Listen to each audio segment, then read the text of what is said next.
protocol itself, but you can get away with changing it.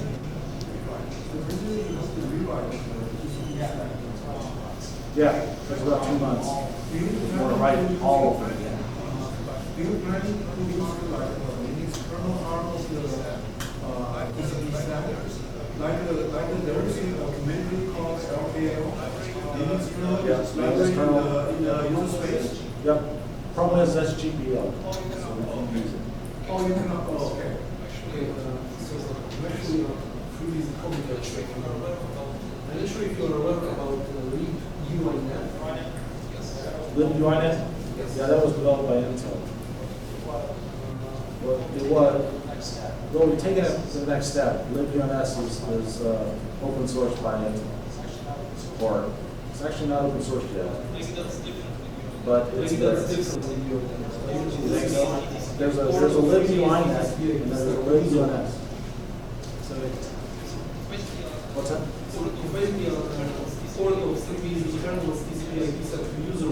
Yes. I've done that. Probably a number of people in the world have done that as well. Problem is that performance, you only get maybe 10 or 15 or 20% performance if you go down these other socket layers interfaces, because the FreeBSD stack, same thing with the Linux stack, they aren't trying to get the best performance. They're going through the traditional standard networking. They don't handle multiple packets at a time. They don't try to advertise that cost of those packets through the functions and keep the caches hot. They try, but you think about it for a second, these stacks were built as a general purpose stacks. And the problem with general purpose stacks is they're typically much slower than something that we built for the same thing. And there's a lot of stacks out there. And a lot of them use FreeBSD.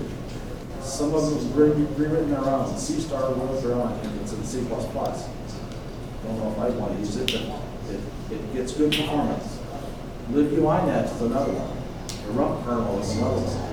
There's all sorts of stacks out there today. MGCP is another one, which is written by Strat. So there's a bunch out there. We just didn't quite all fit the same criteria we wanted to do. Now, if they come up with, somebody shows me one that is, then we will be happy to look at it. It's not that we're trying to do right now. We're just trying to do that. Comment? Yeah. The general comment is that if you look at the TCP stack, there are a lot of pluggable creation control about also security features for your point. So if you are trying to reinvent things rather put it in the surface, not immediately or something which is not up to compared to Linux. So you will miss out on all those features unless we are trying to code those. For any TCP. TCP has a TCP and the FreeBSD and Linux kernel. They have a lot of security. They have a lot of features. They have a lot of RFC built in kernels. You know, that's good. That's good that those things are there. But they also slow things down in some cases. Yeah.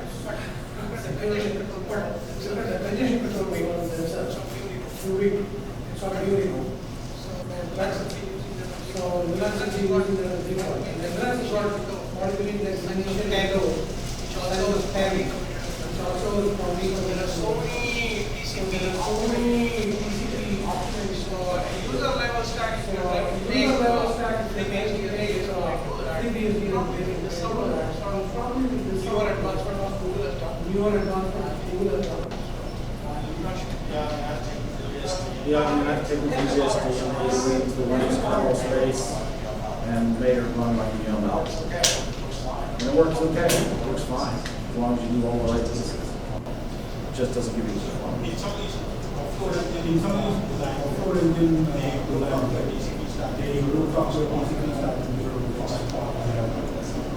Yeah, everybody does that. Yeah.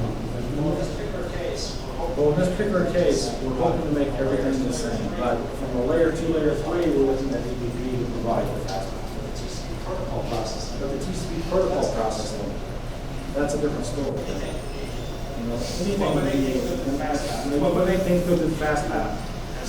If you have seen the packet, you know what to do, program the fast path and make it happen. But it's that first packet or 2 or whatever that number is that's typically a big problem. So we're trying to see how we can do it. slides that show. I don't know if you have slides flow that of show packets. you. But you flow said of packets. packets are pulled But you said based on the packets are pulled based on the Right. applicant pulled And stuff. what Right. layer are the packets And captured? what layer of the packets captured on that? So what we're looking at is using hardware. So if you have TC, So if you have a TK, TC, we have advantages to use hardware, like we can use RSS and the flow director and various other things to classify packets as quickly as possible to be pushed to a coordinate process. Now that doesn't mean that you can have, what that usually means is a single flow is going to be handled by a single core. So it may not be as efficient as some other systems, but in that case, if you have 1,000 flows, then you get better utilization, whereas a packet is always going to arrive on a particular core because its classification. yeah, but so you have the flow so records. you'll have a flow rate or something classifying But it. you're saying the heating is not read it, But we're saying you can either not read it for the application for No. The lower layer, the IO layer will reach the packet, and it will get queued towards the core that's going to be supporting that particular flow. Okay? But we don't process the packet. We don't pull it off immediately. We try to process the packet through the protocol stack just to hang it on a queue to wait for the application to no, Oh, like run. CCP handshake. what about CCP handshake? Yeah, that's all reasonably handled. In TCP, for the handshaking, SYN comes in, we send out the SYNAC, and we get the act. All that happens either in a separate set of cords, or it can happen all in one cord, depending upon whether you're trying to do some sort of DOS protection. Okay? So we're looking at it from that perspective as well. But the handshaking is easy to handle. The windowing, the timing, and so forth, the timers are difficult. Because you could have, we're looking at trying to support millions of flows, or millions of connections, concurrent connections at a time. And we're looking to try to support 500K connections per second per port. So I don't think I have a period. Let's move on to that. So what this is trying to show is the current API we have in here. And this API will be very similar to what we're going to do for TCP. As you can tell, there's a set of functions that create a context, store a context, create a stream, and so forth. And also do the receives and transmits for those packets. If you look at that, I've written some little globals down here, topology slides that didn't go through TCP probably very well, but I'm looking at correct, so don't get too excited about it. But this is really the basic flow. What we're looking at here is we're going to create a context, we're going to add devices to it, we're going to turn around. We also have to do some parameter filling for these functions, but I left that out. And then we'll basically go into a loop. And this is the middle loop we get to. It's basically kind of an echo, a forwarder. So we receive packets and transmit them. That's it. So everything else. So it's just trying to show what the API is, how it, some, yeah.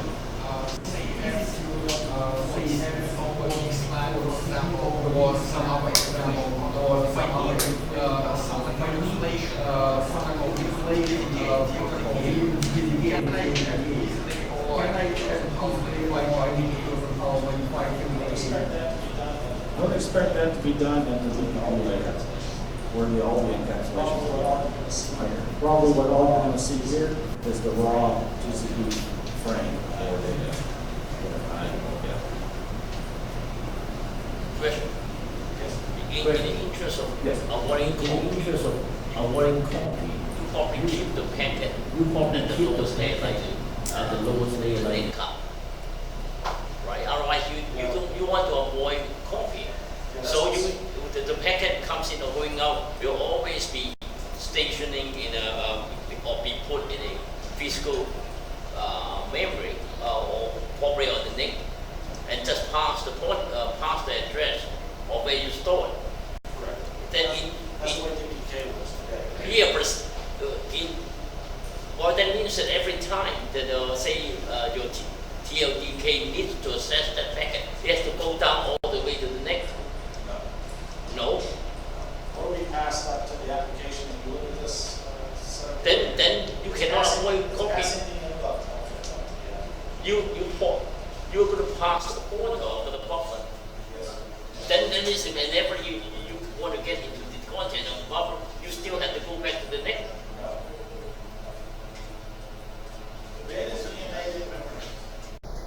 Right, the script is filled out, the inbox was then is wrapped around or it's actually in the same space. We have standard for USD, they had inbox header and inbox bit and inbox data separate. In this particular case, it's all in one piece. You can have it separate, that's different. So what we really have here is all the data is pushed into one. All the data is pushed into one inbox with its data. And the inbox header pointer is passed around. So we don't do any copies. We don't want to do any copies. Copies are a killer. Sockets kind of assumes a copy interface. So that's one of the reasons why you don't see us asking just for the data. What we're going to ask for is the inbox pointers or the data. Okay? Now, whenever we go to the sockets interface in some applications, even in the same microspace, you may have to get a copy. I don't want to see it.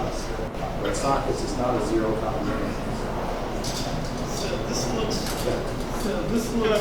like very similar to Very similar to using what would I get by using TLDK to receive getting it from get my callback? Max has to close it. What this Mac is going to do in this particular case for UDP is nothing. But in UDP, it's going to try to manage the reports and so forth for that UDP protocol. In TCP, it'll go through a lot more, right? It'll start managing and dealing with the settings and the acts and the sequence numbers and regardments and timers and everything else. Personally, my application is only interested in a single program. Then the API will take care of Then the API will take care of programming on the make program features, on the make features to set using packet streams to this application. sequence to example. Single set of flows going to it depends. If you can give them like that, if you can describe to the hardware how to get that, you're fine. RSS doesn't do that. RSS takes whatever you told it to do and does a hash and then picks a queue based upon that hash. So you're going to get to a picture for whatever flows hashes that point. If you have a better or cleaner message.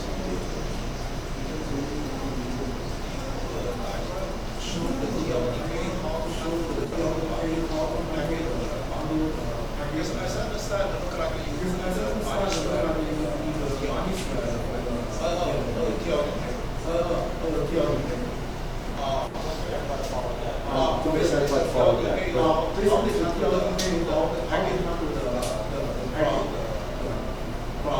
It's a single thread. It's a single thread. DPK is typically a single thread. So it's a running completion thread. So yes, that's what will happen here. What happens is the packet will be placed on the hardware queue, on the core that's associated with it. Okay.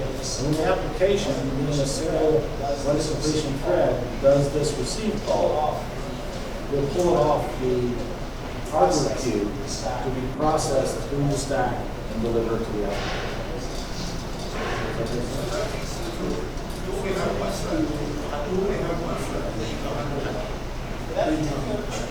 For that particular use case, yes, but you can have more than one thread. You just have to, if you want to use more than one thread on a port, you'll suffer context switches or whatever you want to do.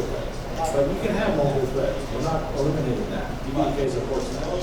But in most applications that will give the best performance, it's a single thread, just churning and doing receives and pulling the hardware.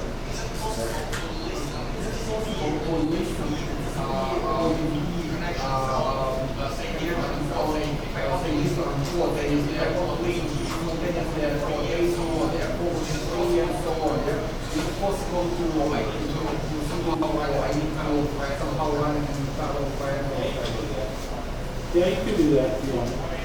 I mean, whatever flow gets hashed to that core, you'll have to do that, demox yourself. Turn this into a pipe. You can turn this into a pipeline too, if you take a portion.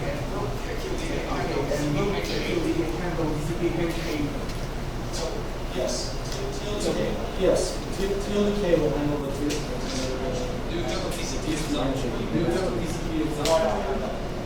No, I don't have that yet. That's what we're working on right now. So I didn't bring that because that code is released and I didn't want to end up seeing it yet. Now supposedly here soon, we'll have some pieces of it upstream to the TLDK. So people are watching the audio on this.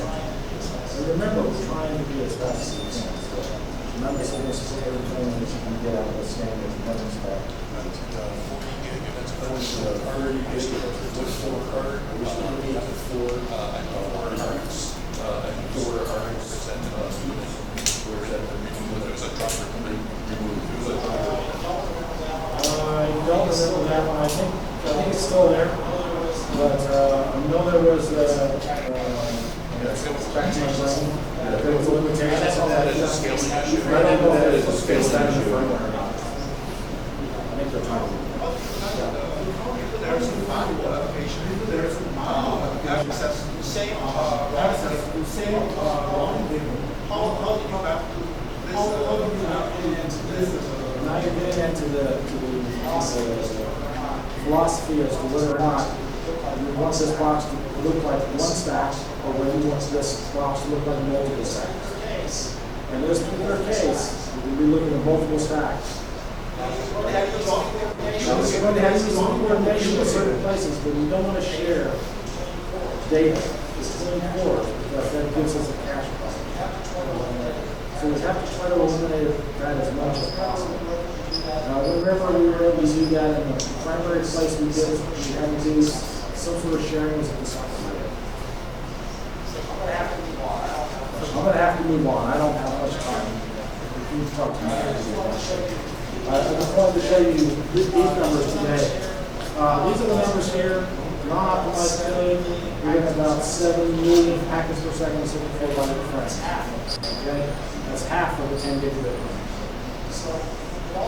So it also appears to scale, at least in the tests we've done so far. Now we've hit a NIC limitation in this particular test because it was a very quick test to be done. So that's what we're looking at, is something that scales very well and gives you very high performance for purpose-built application. So don't, try not to read too much into what TLDK is trying to do. We're going to try to get as close to a standard stack as we can, but in some cases, we may never get there, and we may never want to. So this is the last slide. This is seen here before. This is where you will find out all the information you want to find. And you'll have these slides as well. I've seen them in some websites. I'm completely out of time, so I'm sorry I can't continue.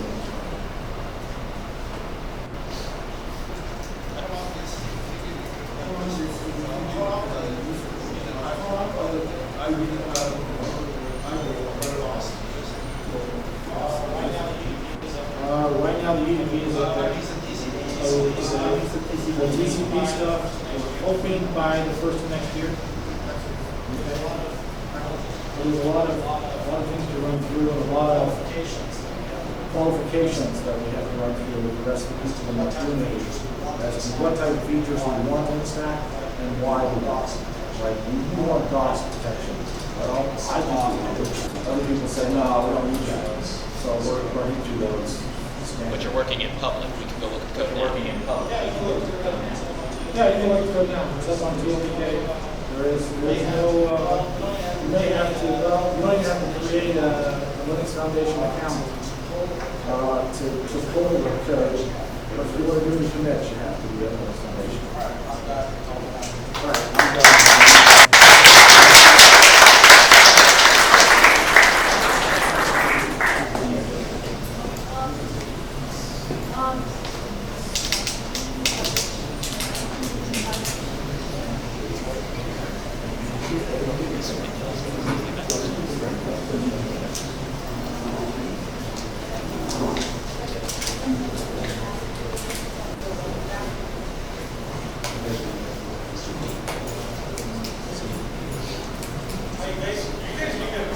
Guys, you guys need a dinner to very much should we start with the next speaker, last one? Okay. You have.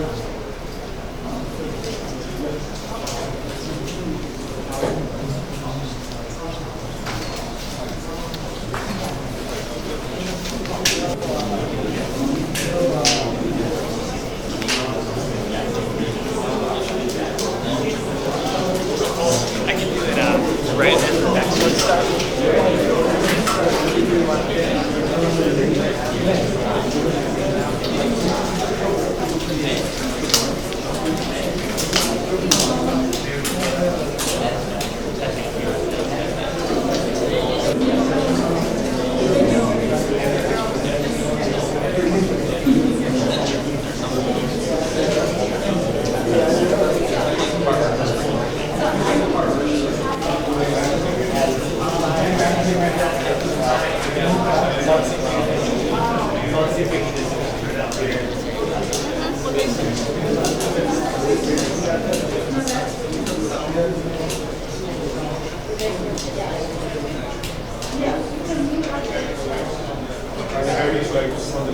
They're waiting for you.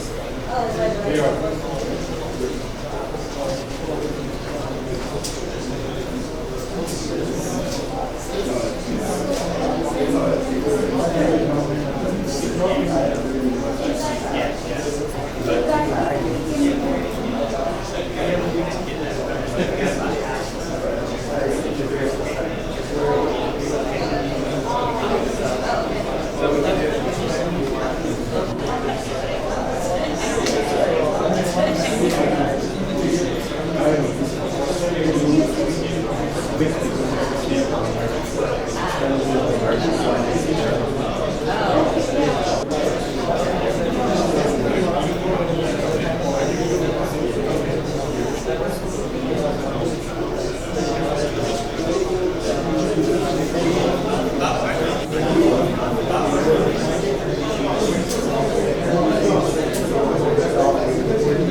Hi, you will be here for a long time. Yeah, it's okay. It's very pretty nice look. And pretty good people, right? I was like, wow, I thought you were actually. Thank you. Oh, you did? Okay. I mean. Yes. Can I take the survey or you just finished it? Okay, great. I'll come back to it. I'm right down the Wi-Fi program. So,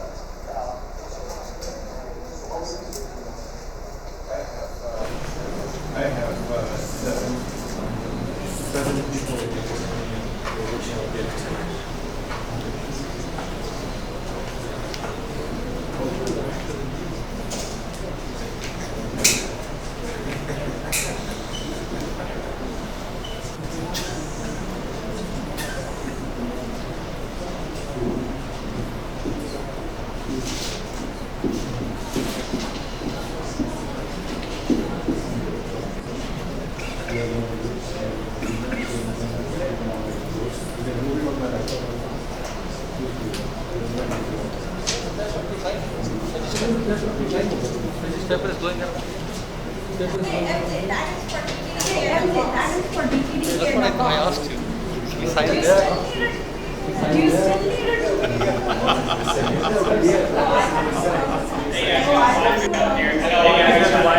I know a lot of guys are on the guest Wi-Fi, and it's 5D3I74.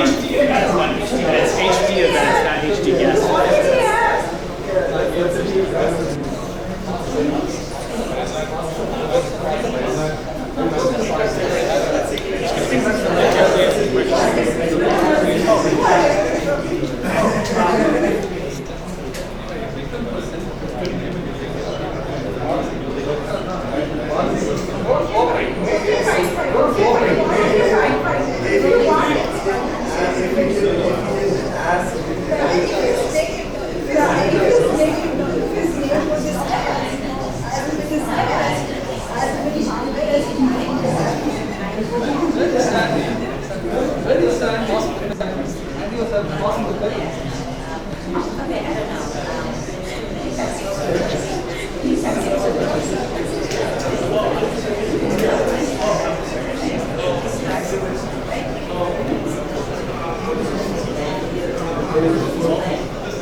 Anyone want?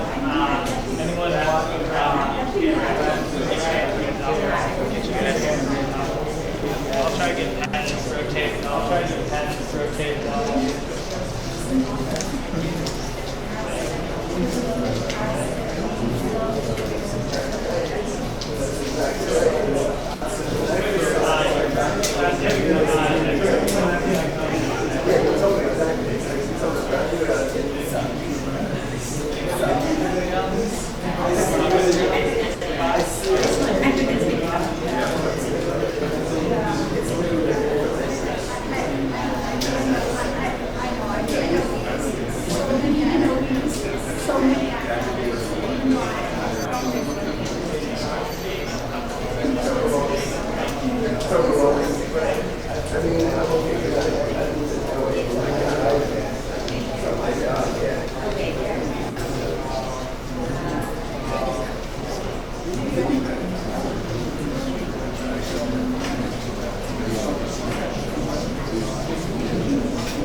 all this big drama from Intel, right? Now we come to the use case, who's using the technology, right?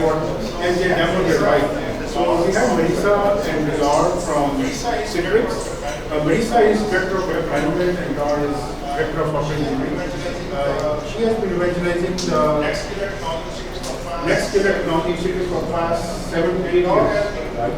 And Dor has been built the core platform for next killer for the amount of years, right? 16 years.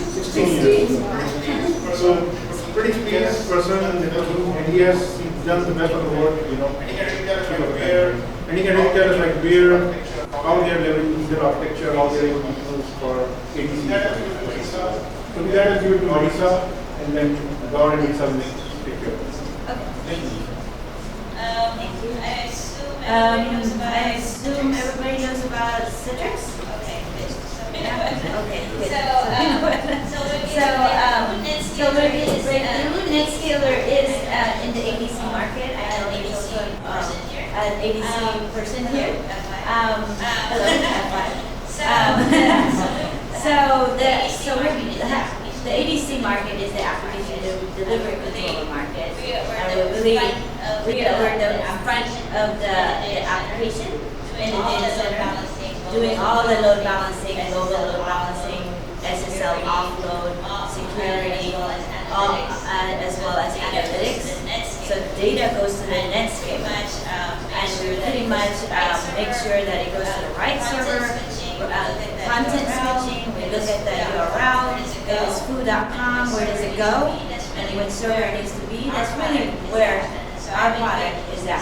So I've been with Citrix for 8 years, and then I was at Alteon product manager prior to that. So I've been in ADC probably about 12 years, and in engineering for the routing and switches before that. So I've been in the OSI model, layer 2 to layer 7. So what we're going to talk about today. It's really a few things, and Dor is probably just going to ask you which one you really want him to cover. But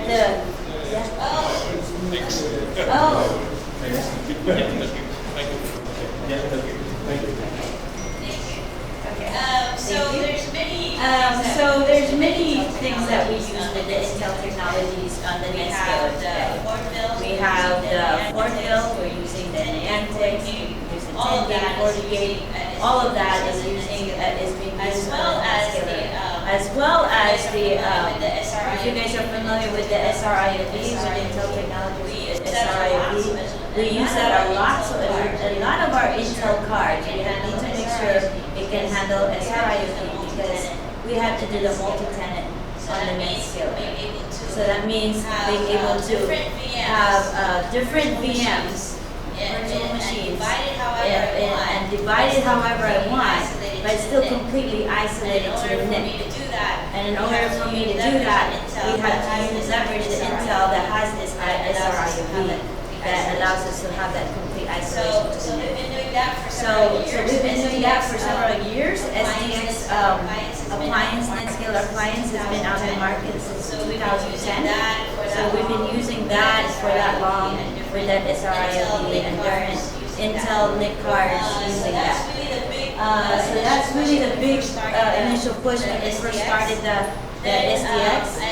Then, and Dor will tell you, he will, we've been using the packet engines, the CPUs, all the way back when it was still a startup. And now with the latest models that we have, we're using the E5 chips and packet engines that can go up to multi-cores that we have in our boxes. So he can go through that in detail, because that's what he will talk about in terms of really that is our differentiation. Really, that is our differentiation in terms of being able to take the software code that was done from a startup and not only just used in one package engine, but across multiple packages. That's really our differentiation, and our patent that we got is our import ability to take that software and have that affinity and really distribute across the CPUs that's in the Netscaler box, which is the Intel CPUs. Other part I want to highlight other part I want to highlight, just to give you some example. Who here knows that Who everybody here knows that everybody cares about ciphers right now? You know, ECDHE, you guys know ECDHE? So, Okay. our So, our use case for our customers is because we're in front of the applications as well as in front of the data center. They ask that we support all the positive all the latest ciphers. Because we do the encryption, decryption on the NetScaler, the ability to do that SSL, but the different ciphers, not just doing RSA operations anymore or 2K keys, because you know all the Snowden effect as well as all the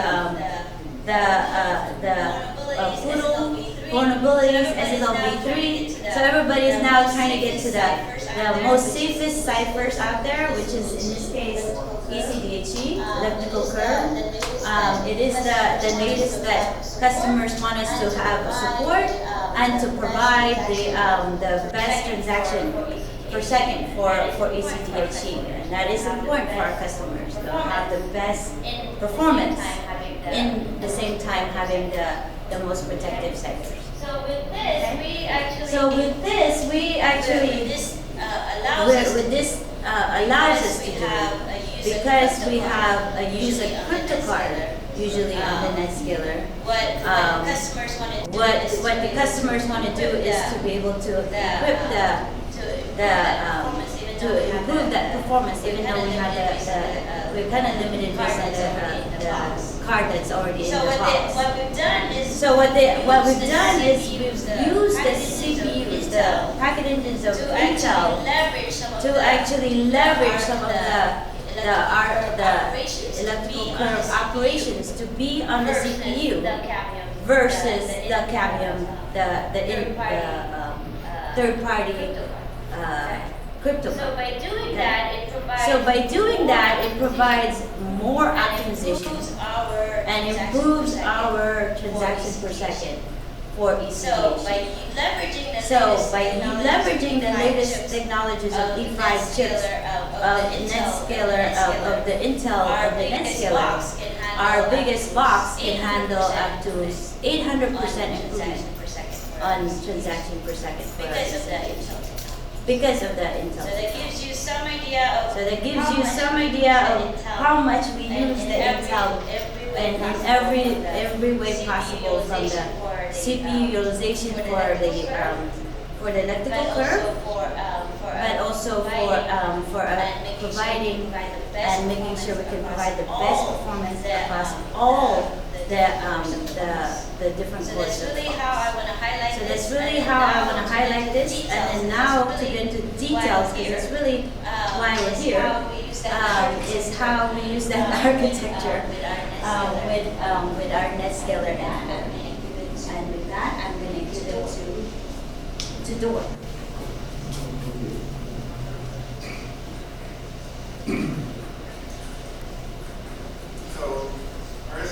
So, Marissa is my counterpart in PM. When I worked in engineering, I came to NetScaler in 2000 when we were a startup. And our baseline actually goes back all the way to the late 90s. So we've been maintaining the same code base for, our code base is old enough to vote. Haven't asked if it's a Trump or a Clinton voter, but our code base is old enough to vote. And we're continuing to gain market share and gain online competition. And that makes this, I think, kind of an unusual product. You don't see baselines that have been alive for 18 years that haven't gone into legacy mode and are turning into a software annuity. We're actually still growing and aggressively. And one of the reasons that we survived that long is because we made 4 decisions in the late 90s, of which only 3 will make sense to you. But of those 3 decisions that were made in the late 90s, that's the reason I'm here today, to be able to talk to you about NetScaler. And those decisions were, first of all, we decided to use FreeBSD. And second of all, we chose to open a development office in Bangalore. And that office was opened in the earlier part of the previous decade, 2000 to 2001 window. We opened an office in Bangalore. And they operate as our peer engineering organization to this day. And we never like developing peer testing there. It was always like, we have developers, they have developers, we have leaders, they have leaders, we have testers, they have testers.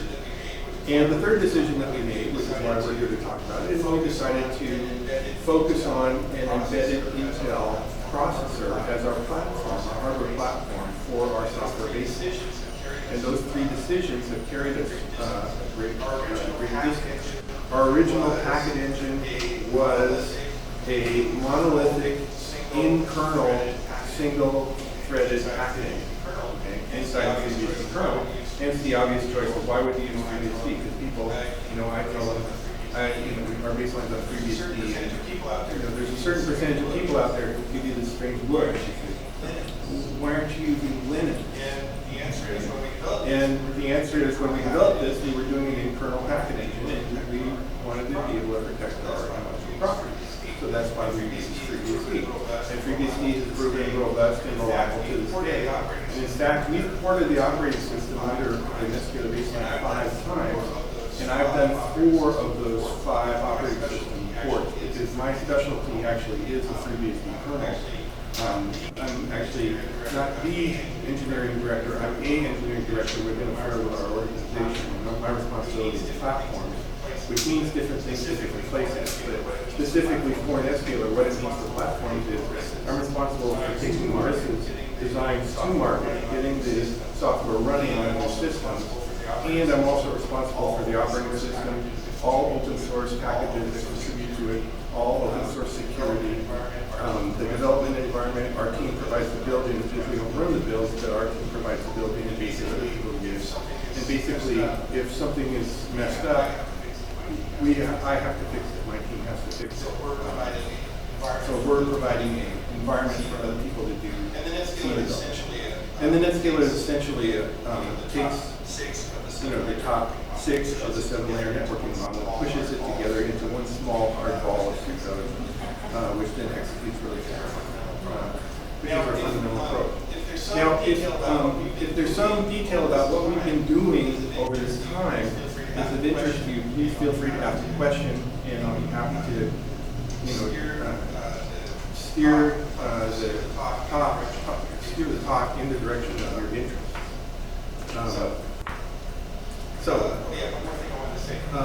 One more thing I wanted to say. Marissa gave a huge discussion just now about the SDX platform, which is a virtualization platform that does networking, does the load balancing application, and some other functionality. Running on top of a hypervisor. That hypervisor is, in fact, an server. And we have instances of our NCore, which is a FreeBSD guest at that point, running as an individual instance. That's what we call a VPX. And so VPX is a virtual instance of NCore running on top of an SDX platform, which is, again, an large Intel embedded system, Pentium motherboard, on top of a hypervisor with multiple instances. So that's the multi-tenancy platform she was discussing. That same networking instance, the NCore instance, also runs as what we call an MPX. And when it's an MPX, that same box, that's a virtualization platform, that can host at the high end. We have boxes that do over 100 instances now. So when it's operating as an MPX, same exact hardware, same Intel motherboard, same NIC. That's just one copy of the NCore, and it basically uses the whole box to do that same application. And those systems at the very high end are doing, over 100 gig 16 throughput, and we have connectivity for 40 gig, 10 gig. We also use a Intel, one of the main 1 gig drivers that we still support is the Intel E1K driver.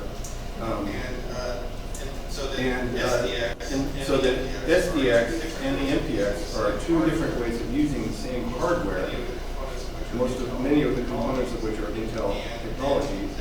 And then that VPX, we can pick that up and go run that on an arbitrary hypervisor. We support a wide variety of hypervisors where we're not using our hardware is not involved at all in that instance. And it's the same underlying code that runs in all those environments.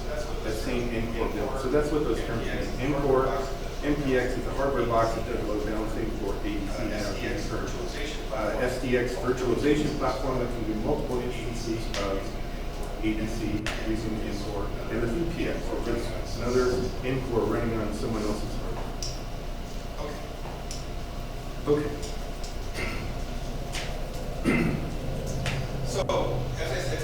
So, as I said, we started in the last, 2 decades ago almost, with an in-kernel packet engine, running a single instance of that in-kernel packet engine in late 90s on into the early part of the last decade, inside the 3DC kernel. And those systems were typically 1 gig ports, and which was fine for the time. It could do line rate for 1 gig. And that was during the startup phase, prior to Citrix actually acquiring it. At that point in time, we were at a because we were a startup, we were in a portfolio. We were in a Sequoia portfolio. And how many people have operated in a startup environment before? So one of the things that's kind of typical is they're running a portfolio, right? You're one of a series of lottery tickets, and so they would bring in other people in their portfolio to talk to us. Right? And so networking processor people who were doing semiconductors would come in and they would talk to us to try to pitch their technology to us, right? Because it's 2 parts of the portfolio. Hopefully there's some synergy here. So they'd come and they'd talk to us and they'd say, okay, well, we have a network processor. We want to do line rate network processing. And we say, that's cool. We have a box. It runs software. We do line rate networking. And we say, what's your delivery model? And they'd say, well, we'll be ready in about 18 months. And we'd say, well, we have one in the lab running now. And then they'd go away. Right. So we were already doing in software what their performance target was. With custom chips. And we were therefore in position to ride Intel's R&D budget. See, one of the reasons Netscaler is in business now is because we rode the Intel hardware R&D investment all of those years and leveraged it. And at some point we had to make a transition. And the transition was we had to go from having a single monolithic instance of our packet engine to using multiple cores and operating in parallel. Go ahead.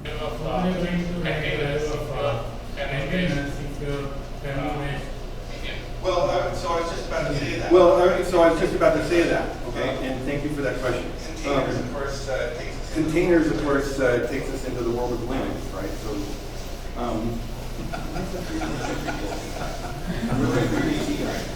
So in FreeBSD we were in jail, right? Containers is kind of solving a Linux-specific problem that we created, so that's typical. Linux has a problem, Linux creates a solution. The solution to the Linux problem is all really cool, right? But anyway, so we had to go from a single monolithic packet engine to an NCore system, and when we did that, we came up out of the FreeBSD kernel. We no longer operate in the kernel today. Nowadays, what we do is we have multiple copies of our packet engine running in user mode. One on each core, except for we have a management core that's allocated to management functionality. Every other core is doing our networking process. And that's what we call NCore, right? It's a multi-core implementation of Netscaler. Same that code base.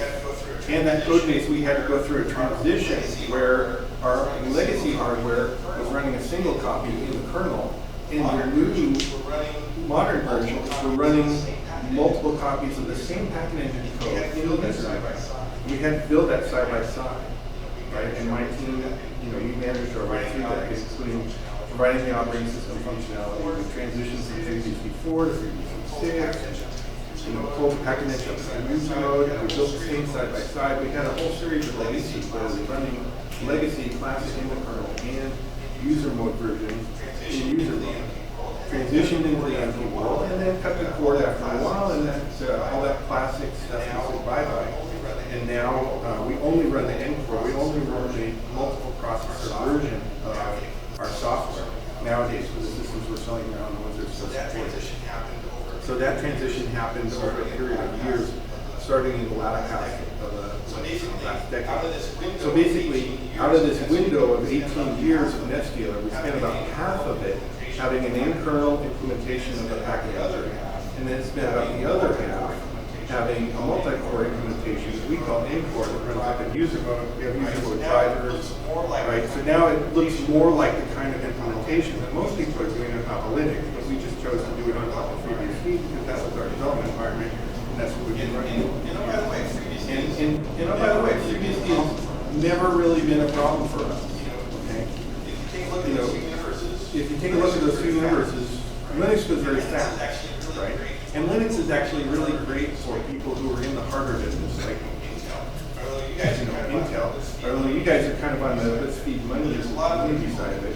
But there's a lot of other people who compete with your NIC cards, and their attitude is like, Linux is awesome, right? I can do a chip, I can go push this thing into the market, I can put a half-break driver out on the web, and there's like thousands of people across the planet who will finish it for me for free, right? This is really so. If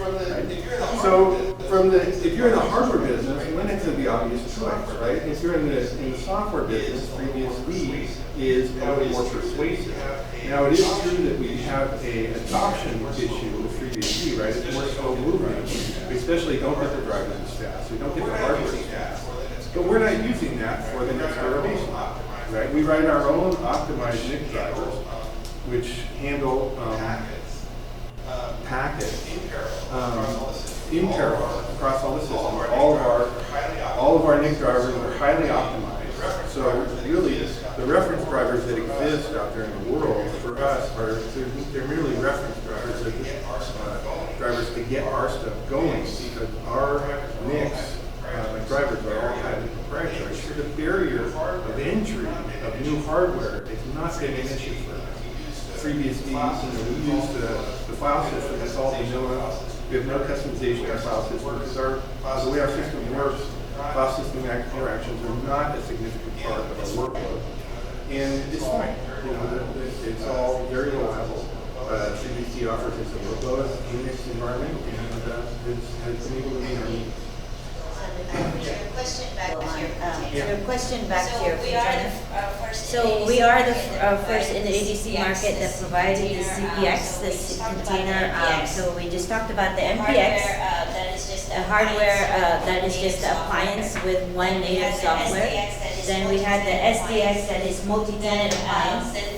Then the VPX, which is the virtual appliance that can run on a hypervisor, Zen server, Hyper-V, and so forth. So the last one that we just launched in June is the CPX version. It's the container microservices. Because we are Citrix and we're able to really understand the virtualization piece and marry that together to create the multi-tenant SDX, we were able to leverage whatever was done on the VPX SDX to create the first container in ADC with our NetScaler. It runs a container. It can go in the Docker, and we're working with Kubernetes and all the other different ones that we will need. It works in our. It works in our for the Docker. We put it in the Docker and different options for our customers. But it can work. It's pretty much a container. It is a container. Good question. I get that a lot. It's pretty much for the developer community. For the NVX, you guys know it's the basic traditional mode 1 ADC, and so is the multi-tenant one. Then the VPX is for the virtualization environment with different hypervisors. The CPX is really the mode 2. It's the developer community. It's the one that has many different apps that they need to test, and they want to be able to create a microservice quickly, to tear it out, to tear it down quickly, to create one quickly, and do what they need to. It's very different than just in a developer community environment. Nothing is permanent. It's quick, and they just get it done and test for that application.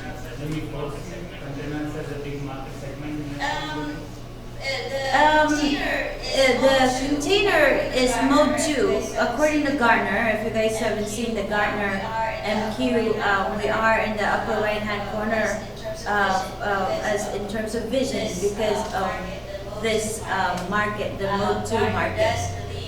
Gartner does believe that it is the area that ADC should include, not only mode 1, but also having mode 2.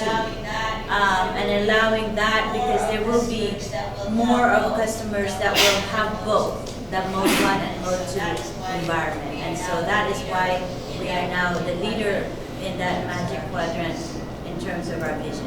But great question. But great question. I'd rather have this than talking about the. Yeah. So transitioning back to the technical side. So that's actually a fourth, what she was just describing, which is a containerized variant of our packet engine, which is a packet engine running inside of a container on Linux. That's actually a fourth entry in our available offerings for the NetScaler, and we generate all four. We generate the code for doing all four of these modes of operation from the same code base. The VPX and QPX environments, do you use the standard drivers or are you using optimized drivers? So that's a distinction between the VPX and the CPX. The mixed driver in a VPX is essentially a cooperative entity that is, there's an element that's in the guest that is specific to the guest that's doing network processing, and then there's an element in the hypervisor that is cooperating with that at the hypervisor level. And in the case of the VPX, the layer that is in the guest is proprietary, and the hypervisor reference driver is mostly vanilla. Are you talking just logical versus physical function? Maybe it's something different. Yeah. And then over on the CPX, it's vanilla, right? Because it's in the container.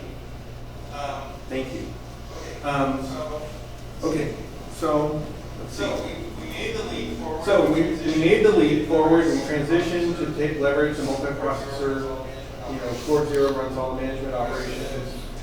The rest of the cores are running packet engine. We use, in the case of the MTX, this is a critical element. We use hardware RSS. So one of the things we care about with our NICs that we buy from Intel, the Niantic NIC, which is the older one, which by the way is a great NIC, introduced in our product line in 2010. So if anybody here is involved in the Niantic design, I want to compliment you, because that's proven to be a really great element of our product line. Still in use to this day, 6 years later, 10 gig reference driver, excellent. We use the RSS in there, and the configuration is symmetric across all the cores. Of course, now we're coming in with a Fort bill, which is a 10 gig including gig on the higher end system. And the thing about large cache, really what's important about the large cache thing at the bottom, we kind of kidnapped these slides and bring them over here today, but what's important about the large cache comment here is the fact that one of the attributes of the Intel Pentium Xeon family that we've leveraged is the 32-bit and 64-bit capability. Okay, our original in-kernel FreeBSD packet engine way back in the dawn of time was a 32-bit FreeBSD. We went through FreeBSD all the way up to 6.x release level using the 32-bit kernel. Then as we transitioned in Core, we transitioned over to the 64-bit kernel. There are still some elements of our baseline that are running in 32-bit mode today. Okay? So we're still using a mix of operations running both 64-bit and 32-bit side by side in the build we have now on top of our 64-bit kernel. Okay. So that's another bit, element of our ability to leverage Intel technology that has kept us in this game up to this point. Let's see. So this is just kind of. Do you use cache objects? Do you use cache objects in those things? Which core is having a more like a cache object? Well, cache objects Well, cache object is an overloaded term in this context, right? Because one of the functions of our system is to do network caching, and then there's processor caching with the memory hierarchy. So we use both of those. We have a shared nothing is here as a slide it's really an attribute of the original in-core transition. As we went from a single instance of our packet engine to multiple instances of our packet engine, we had a design goal which was to share nothing, have each of these packet engines be autonomous, and that vision drove the architecture of the in-core. It's one of the reasons it was successful. However, there were these exceptions that came along, and the exceptions have kind of piled up over time when we've added more and more and more and more functionality, and now we've got like half a gig of shared memory for various data structures. But we still have this target design goal of the elegance of shared nothing. It's just there's the abstraction, and then there's the details, and in the details, shared memory is getting more and more. In the case of the caching, the cache pool for network caching, right, for satisfying things out of the cache, is that's actually unified. Okay, so they're all basically all packet engines are accessing a set of metadata abstractions that allow them to go in and reach in and find the object they want and serve it back to the client if that's the operation of the team. And we're not, there's other people who have done stuff with dynamic caching and stuff like that. We're not really in that case. We're kind of doing, just object caching for the most part. And this is how those cores communicate.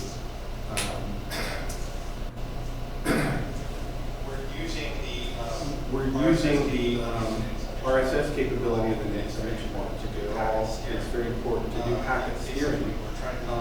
Basically, we're trying to, as the packets come in, we're trying to reunite them with the flow context. There are protocols that don't carry context, but most of those are not interesting for the purposes of having a load balancer. There are exceptions there. Most of the traffic that we care about is. So, we're using the hardware RSS map to basically secure the packets out and find their flow, and therefore the context. And in the aggregate, those connections are being distributed across the in-core instances that the individual flow elements for the most part are not shared. So how do you use, I see a word flow diagram there, so you use RSS. How are you seeing flow diagram?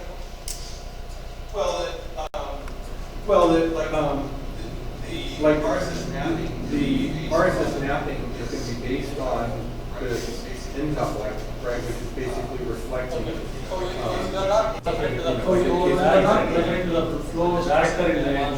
You are just using the RSS. Yeah. Are you happy with the distribution what you are getting? Are you happy with the distribution what you Are you happy with the distribution what you are getting? Oh yeah, very happy. Yeah, I mean. So to a certain extent. So to a certain extent, because we're being driven by this, That's doing the traffic steering for us. That's doing the traffic steering for us. The quality of the spread that you get. The quality of the spread that we get and the utilization across the packet engine is sort of dictated by, okay, well, what's the IP situation?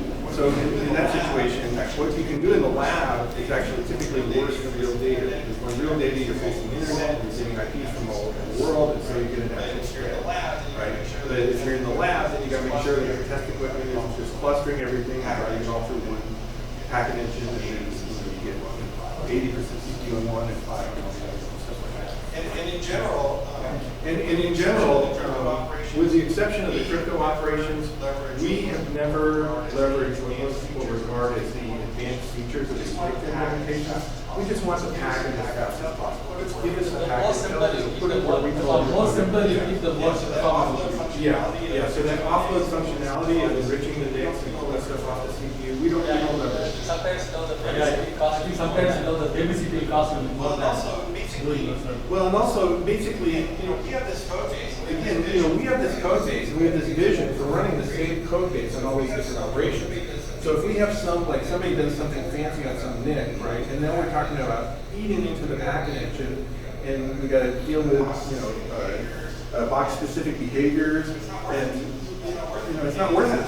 It's not worth it, and it hasn't been worth it because Intel has been so good about rolling out new advancements in this technology and getting us, more cycles that we can use in an efficient way. Right? And our architecture has basically been in a great position to leverage those advances over the past decade. Once we got to the import thing, we're just like, yeah, give us more. Question. Pardon me? Do you use DPDK at all? DPDK is that it's that open source network. DPDK is that open source networking thing. So we've actually studied that very closely internally. Okay. I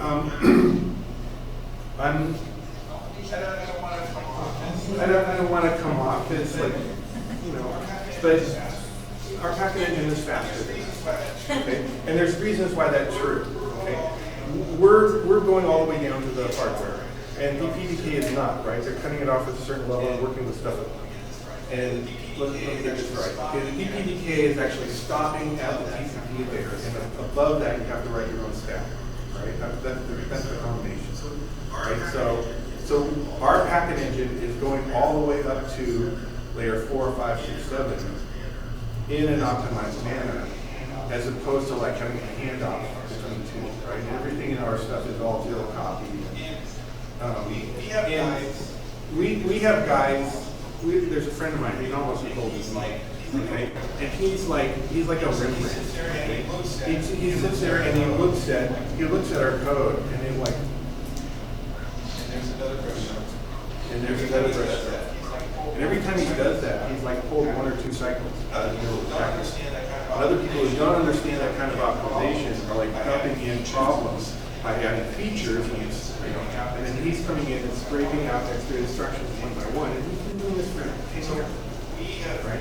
So we have made that investment and made that into what, for many people, is sort of an archaic view of how to do stuff fast, right? Which is to get down to the instruction level and to accept the fact that sometimes the byproduct of many small optimizations. That's how we got it. And that's the reason, that's how we got there. That's fundamentally, we are faster than that. It's an admirable achievement. I'm not trying to knock it at all. It's a great achievement. And I'm sure people are out there that are going to be able to do great things with it. But, we've made the investment and we retain the advantage. And we do watch that stuff and we do measure against it internally. It's cool. We want to see how we do this. You said you all the do you use all the layers across all the layers or one by one? I can tell that if we came all the layer, you have all the bulk up here, but then when people solve the application, some people do the bulk across, like DPD for example, some bulk not, whereas like some people do not. So trying to learn all the way across, don't even do bulk all the way across, like don't even do. So that's a great question. So that's a great question, and the answer is that the behavior is protocol specific. There are situations where we're going to accumulate a buffer and operate on it. But fundamentally, from the beginning, and this is why even going back to 15 years ago, when we had this single packet engine, our goal was simply to be faster together. And we had a running completion model on a per packet basis. So we just, what is it? It's just a high-speed packet scribbler. We're just trying to get the packet and then get rid of it and move on to the next one. So that's at the lower level, that's the fundamental paradigm of what we do. But there are situations where we're going to accumulate stuff and do some offline processing. And then we have some, which is from a computer science point of view, it's just growth, but it's essentially explicit scheduling inside this where we take time and we go off and we do something that we know that we have a real-time paradigm and we have to get back to the NICs and surface the whole packets, because if we don't, we're going to drop packets and that's a bad thing. Right? So mostly it's run to completion, but there are exceptions. And those exceptions are the ones that live in the higher end of the network. what is your interface to the application? If you're doing all like HTTP stuff, you're doing all buffers, or buffers? No, it's TCP like is going back out in TCP. TCP. It's going back out in TCP form. We don't, Okay, we don't. we're doing traffic shaping. We're doing traffic shaping. Some We're deployment doing models. decryption. Some deployment models you have encrypted anywhere, right? Where we're setting up a connection and then we have a secure connection in the back. Sometimes there's a clear coming out of the box on the data center side. We support all those modes of operation. Let's see, Oracle, we have all kinds of stuff. You know, we have Oracle load balancing. Yes, so in this case, it varies. Yeah, so in this case, it varies per customer environment. A lot of the cases nowadays, everybody want to go HTTPS or HTTP. So everything that we have to do is with the encryption in the front and the back. And that's why If it's I ever like. have a sticky note, HTTPS added and removed your smiley face, added and removed your smiley face. And another mode of operation we have is SSL VPN, right? It's a whole really different type of market. But there, a lot of what's happening there is with that stuff. There was another question.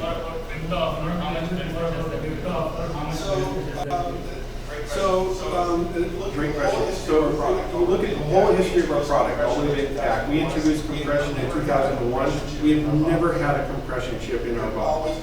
Okay? We have always done compression in software from the beginning. Crypto is the exception. Crypto is the exception. We have add-in processing for crypto. That's the only thing we've ever done in hardware.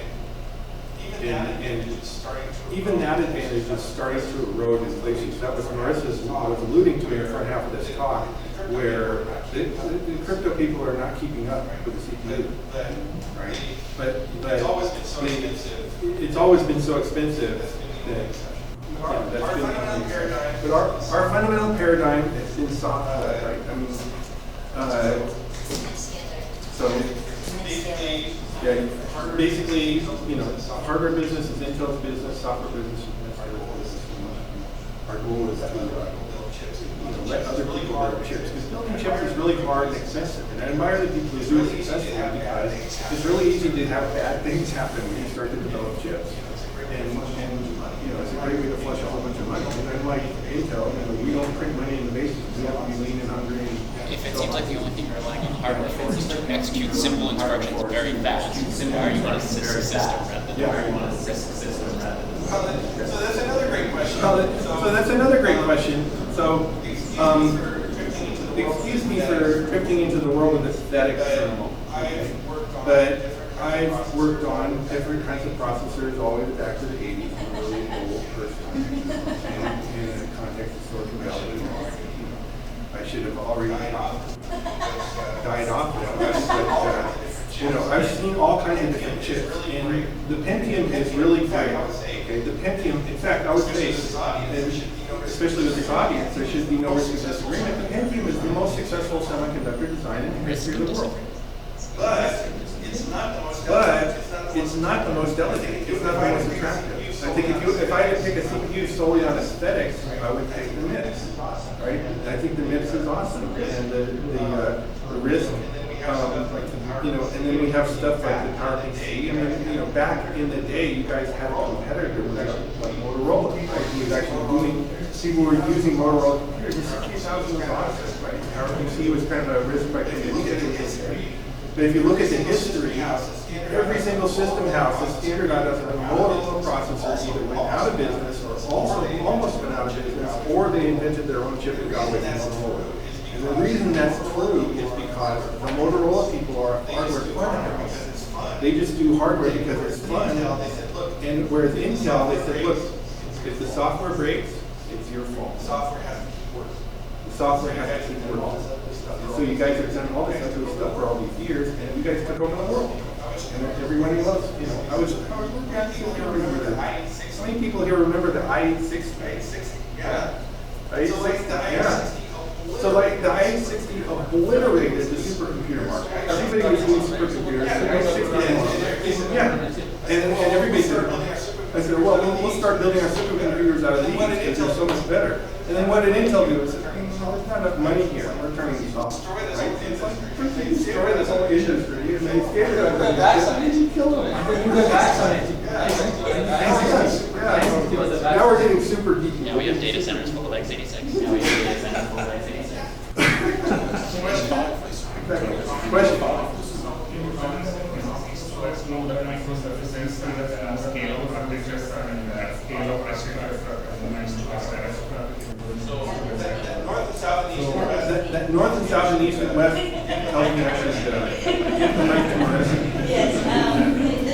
Yes, that's the whole reason why we went with the physics, because of customers that really wanted to go to east-west instructions, especially with the different doctors and different use cases for each of the applications, and using the CPX to do that east to west transactions. Versus the north-south is what when you do the traditional traditional environments, MPX and SDX as well as container. So the container plays a big role when we're doing the east-west transactions, and that's why customers want to do the CPX and as well as the typical MPX.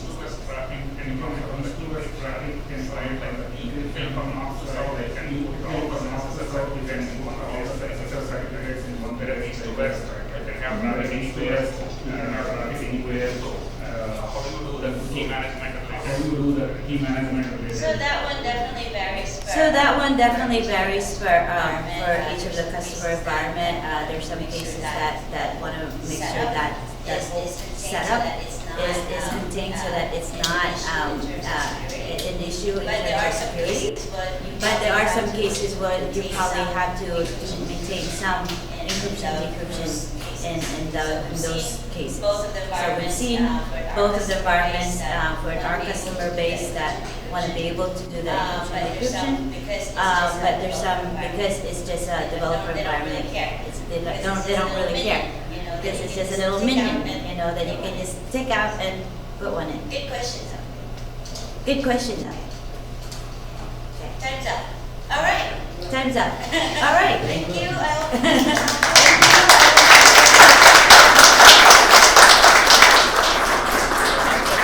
Worry about the fact that it's Citrix confidential. Citrix confidential. Well, this one was just my This one was just my slides, and we had to use something to make for this, but this is We actually stood at the podium. We actually stood at the podium and blanked out some of the slides. We have even. Yeah, there was a lot of slides that. Yeah, there was a lot of slides. The ones that we the ones that we just. I mean, it's really just understanding. It's really just understanding how we do our packet flow and stuff like that, and how we Which use is the what this is all technology. things about. Which is what this is all things about, right? Any other questions? Any other questions? I'd be happy to. Have you looked at Intel's clear containers? Yeah, that's their intermediate. That's their intermediate between these full VMs and these containers. It's lightweight VM. It's lightweight VM. They use all the VTX, all the technology, all the visualization to that. They claim that it is secure with the. So it's like a hardware aware. So it's like a hardware aware container.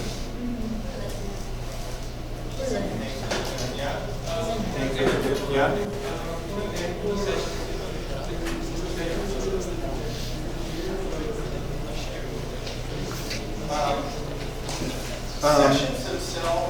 Sessions themselves are typically not shared in any form, but there are exceptions. We have a mode of operation. We achieve redundancy by having hot spare, right, which is a very common technique. So, we sell the second box at a discount, and it gets staged in a failover mode. So if something bad happens, the other one picks it up.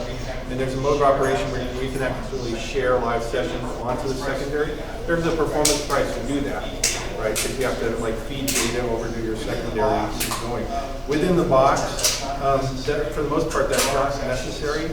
There are exceptions where, but they tend to happen at the higher part of the stack, right? They don't typically happen at the low level. So if we're doing encryption, decryption, right, that's not going to get shared.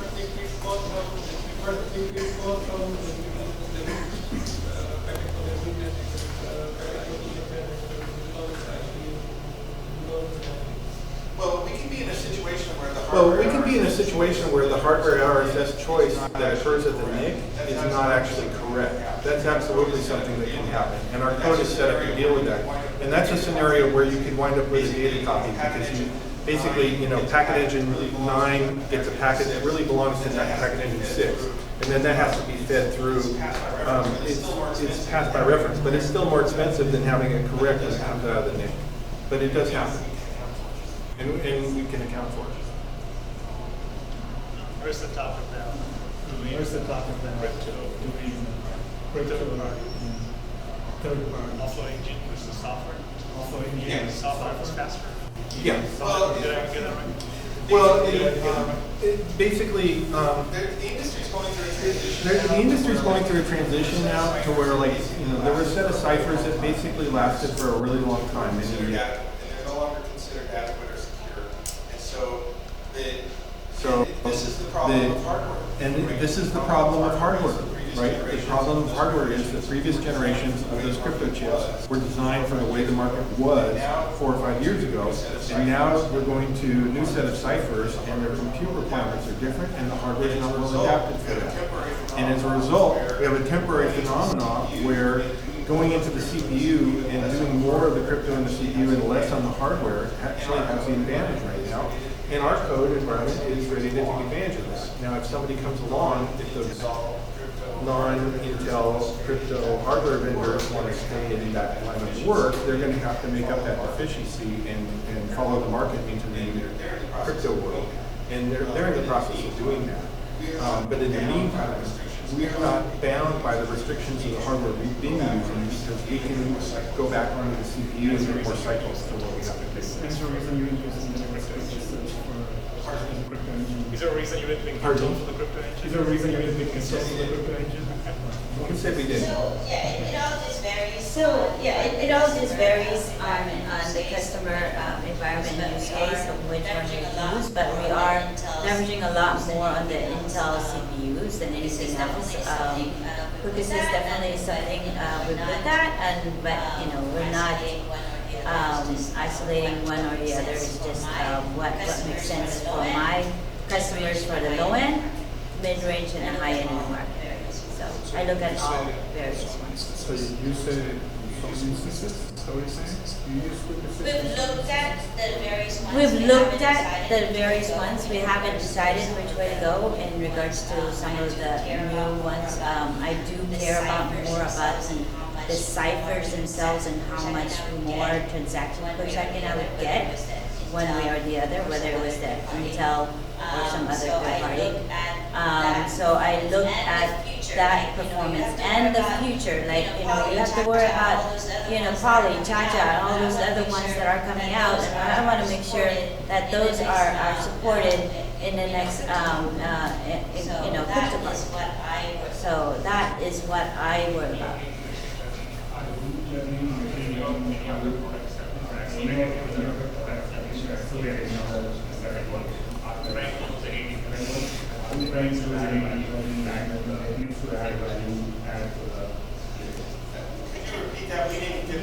Could you repeat that? We didn't get the whole question.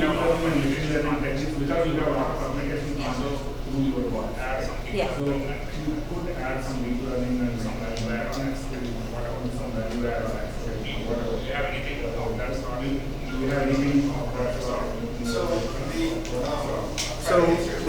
I'll try to answer it that way and then build on it. Yeah. So the answer is right now is that there's a lot of interest in taking advantage of our position in the network to obtain information about what's happening. Okay. But I think the question implied the idea that we would then feed that in and increase in optimization. And I would say that we're not necessarily doing that yet. But there's powerful interest in increasing what can be learned from the data that's passing through. And that's always been one of our competitive advantages, but we're trying to build on that more, and there's a lot of focus on that right now. Yeah. love this crowd. My gosh, yes. Deep, detailed questions. No. No. No. He's like the police. No. So we have a small amount of GPL code in our baseline. I'm also responsible for open source compliance, and we take the GPL very seriously, but we don't. Vast proportion of our code is under the BSD license or proprietary. Everything to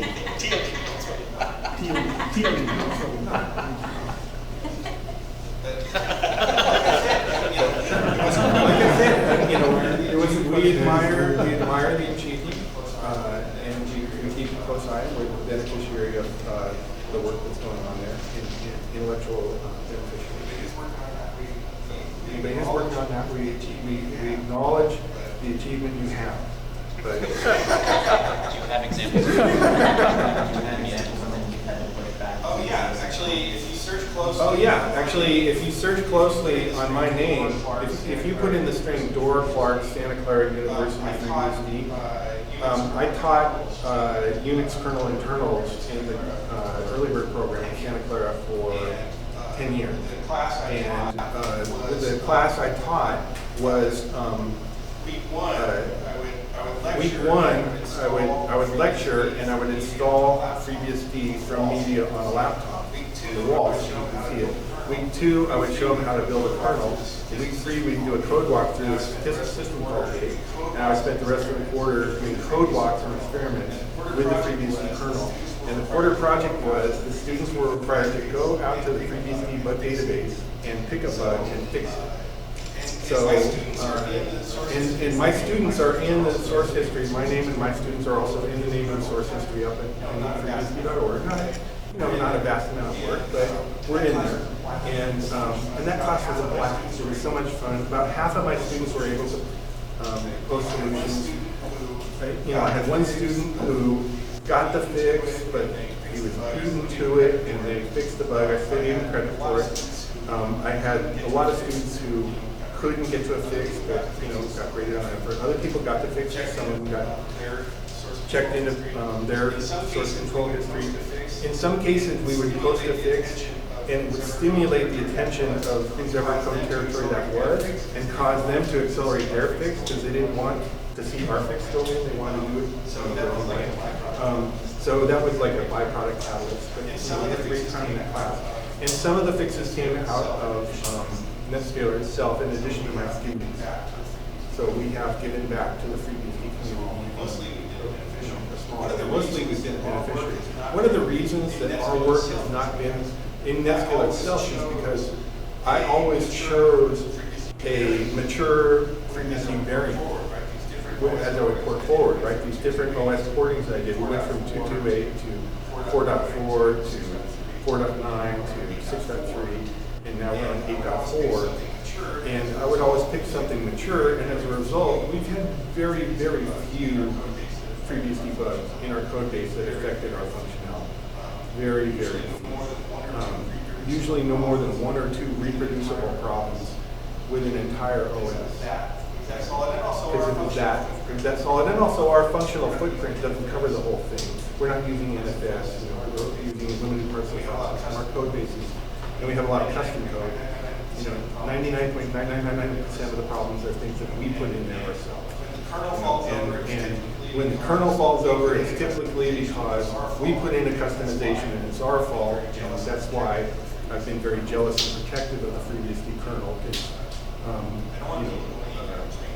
I don't want people going in there and playing with the code, because if I do that, then I'm invalidating the testing investment of the open source community. So I have to make sure every customization is of strategic value and nothing else.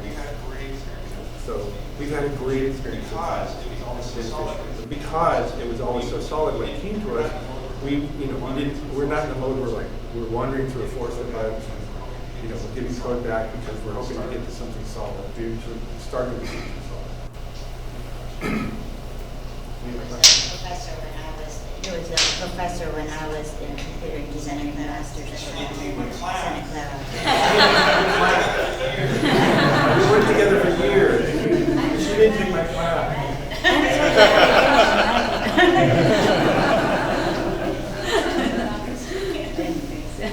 participation. Thank you so much, guys. Appreciate it. Thank you so much, guys.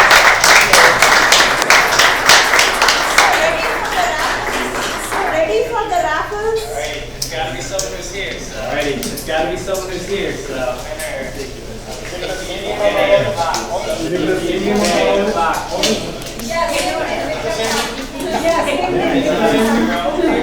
Is Jerome here? Alright.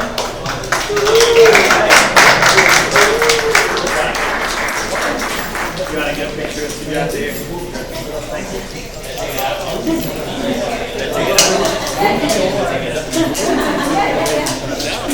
He was here. She's free.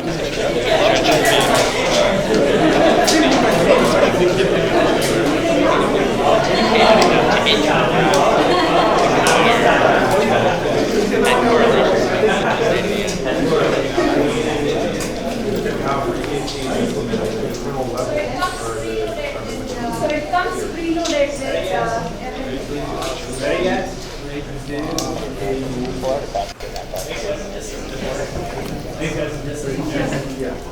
Oh, if you want to take the survey, just come see me. Oh, if you want to take the survey, just come see me. When you're done, you'll get a free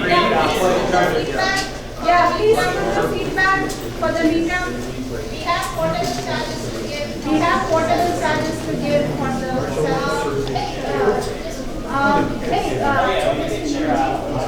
Oh yeah, let me